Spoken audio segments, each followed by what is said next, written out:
So, what makes studies like these different from ordinary research? Let's look at some of the general principles behind ethnographic research in business. First of all, the researcher has to be completely open-minded. He or she hasn't thought up a hypothesis to be tested, as is the case in other types of research. Instead, they wait for the participants in the research to inform them.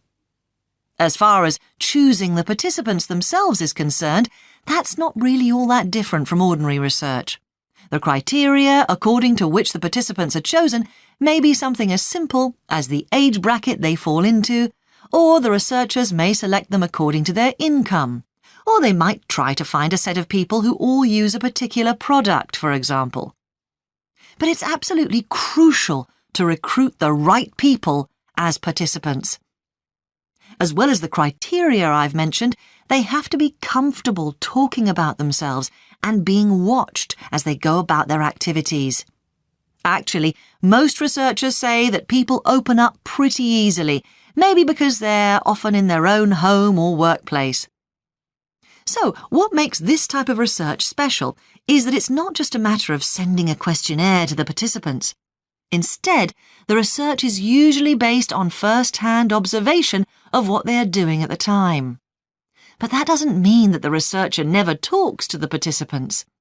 However, unlike in traditional research, in this case, it's the participant rather than the researchers who decides what direction the interview will follow. This means that there's less likelihood of the researcher imposing his or her own ideas on the participant. But after they've said goodbye to their participants and got back to their office, the researcher's work isn't finished.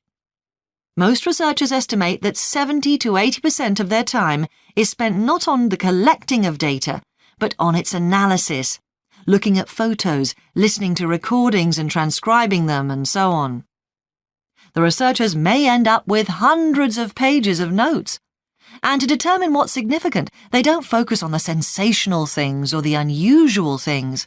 Instead, they try to identify a pattern of some sort in all this data and to discern the meaning behind it.